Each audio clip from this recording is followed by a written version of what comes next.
Hello, I'm Gerald, Mr. G. Mwandiambira, and I'd like to take this opportunity to thank you for firstly watching this video to discuss the 3 steps of creating wealth. Every one of us lives day to day trying to increase our wealth and find that secret to financial breakthrough. During my free webinar, I'll be covering the 3 steps of wealth acquisition, and we're going to discuss them briefly right now. The first step to creating wealth is simply starting early. When you are young, it's very important that you start acquiring the knowledge you need around finances at an early age. These principles carry on through the rest of your life. And for example, if you have a child, use my 4 pigs principle. In the first pig, what you should do is simply tell your child, save for anything you want. What is it you want, child? Is it a bicycle? Is it a doll? Is it a PlayStation? Put whatever you want towards that goal in that pig, or even a box, to be politically correct, in your money box. In the second money box, what you can do is simply tell your child that whatever money or whatever you put in this particular box, I will double every birthday. So your next birthday, I'm coming, whatever is in this box, I'm going to double it. The third little box which you need to have for your children is quite simple, and it's called the orphans and the needy. You need to teach your children a sense of belonging and a sense of appreciation of what they have. In this particular box, whatever they have at the end of the year, they simply give to the poor, to the less fortunate, or it could even be family members who need it, which is sometimes the case. The fourth and final pig, which you're going to teach your child about, is I call the spiritual pig. We all believe in a higher force, a higher power guiding us. So if you believe in your God, simply go out and make sure that in that particular box, you save money for takaful, or if you want to give to the needy, or through your church or your synagogue, you simply put money in that box. Now, these 4 principles may sound very innocent when they come in the form of little boxes. But what you've actually done is you've taught yourself or your child the 4 principles of money. The first principle of money is setting a goal. So in the first box, you've taught your child to focus on a goal, set a goal, and achieve it. This is a skill they should carry through the rest of their life, right through into adulthood. The second box, you've taught your child the principle of investment. By putting in something and letting it vest, which means waiting for a bit of time, it can return to you. In the second box, remember you said you'll double their money every birthday. Now that means that you've taught them about investment. It's going to teach your children the powerful principle of being able to invest money or assets and wait for them over time and let them return. The time element is important because you need to teach your children patience at that early age. The third money box we spoke about was a sense of appreciation. And this is very important in the world of Instagram and social media, where we're always competing with others who have or pretend to have and sometimes simply do not have. What I like about this money box is that if you always have a sense of appreciation of someone less fortunate than you, pride can really never be your problem. You'll always appreciate and try and be grounded financially. The fourth and final money box is a spiritual one. In every religion, in every belief system, you need to give to a higher power. In that one, I live straight to you. As your child grows up and understands this first step of wealth creation, they can now become an adult who can apply these steps of wealth creation.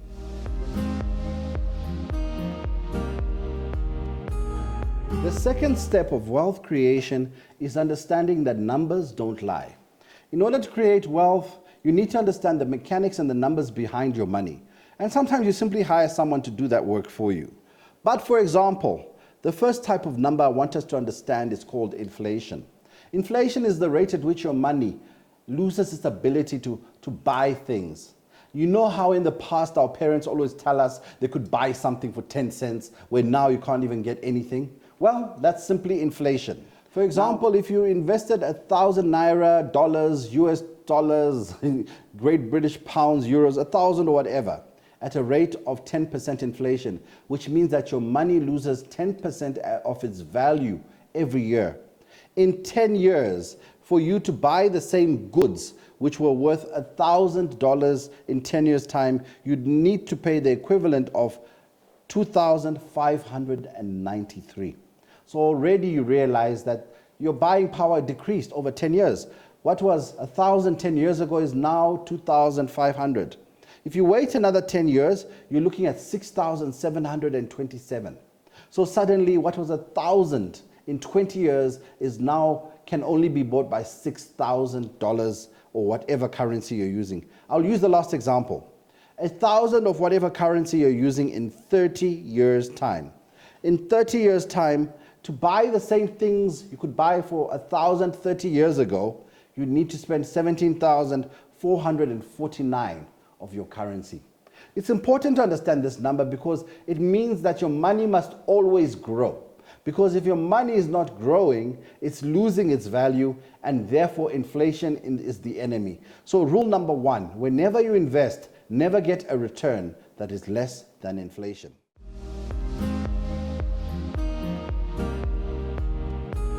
The next number I want us to understand is that of being able to grow your money through an interest rate or an annual return. This is a rate at which your money grows over time, and that money, when it grows, you reinvest it, and when you reinvest it, it becomes more.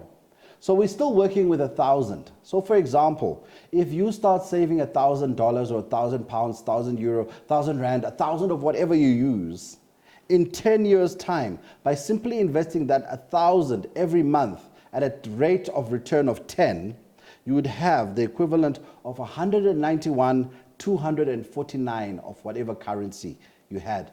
So from 1,000, you've got 191,249. It gets crazier as time progresses. Give it 20 years, and suddenly you have 687,299. The numbers go crazy and ballistic when you go into 30 years. 30 years, you suddenly go into $1,973,928, euros, rands, of whatever, from investing 1,000 a month. All you need to do is be consistent, because remember, this is 30 years of monthly investment. And if you can pull it off, 40 years of investing $1,000, naira, whatever you call it, you're going to be looking at 5,311,110 saved up for you. That is the power of understanding that money grows over time. So the first step of wealth creation was starting early and understanding that money over time needs to be understood in terms of what you can do with it, the 4 boxes and the principles behind it which set you up for life. The second step to wealth creation, which we've discussed, is simply that numbers don't lie. Any good financial planning professional will be able to demonstrate how your money grows or does not grow over time. And important, always remember they charge you fees. So whatever they tell you you're going to get, always try and get a number, which is after they've charged you their fees. The third point of wealth creation, which is very important, is that you cannot do it alone. What am I saying? All of the super wealthy people of the world are normally owners of businesses. They are normally owners of corporations or companies where they employ other people to help them to grow their wealth. What am I saying is that you will not be able to really go into the top realm of millionaires or billionaires without a team around you to help you to amplify your ideas. The third step of wealth creation is entrepreneurship. And not everyone is designed to run or own a business, but those who take this third step can enter that next level of entrepreneurship. And this means registering a company, understanding how it works, and surrounding yourself with the right people of the right skills. And remember, I said, you do not need to understand everything. You just need to hire someone who's cleverer than yourself. To discuss these 3 steps, as well as everything else you might want to understand around money, around the numbers of money, and generally around being able to create wealth. Then I will also discuss my 3 publications. My first book called Young Money, which is designed at the young people taking their first step of wealth creation. My second book called My Money, which is designed at that level when you're in the second step of wealth creation, understanding numbers, understanding how money works, how contracts work, and the general financial environment which you live in. The third step of wealth creation, well, there's also a book for it too, and it's called Our Money. And the reason I call this book Our Money is simple, because you can't do it alone. You need a team of people around you to enter into that third realm. This free webinar will change your life. Do take the time to sign up, log in, and also start learning and walking on this journey. Many will try to walk this journey. Few will succeed, but trust me and believe. Those who succeed are those who stick to the 3 steps of wealth creation.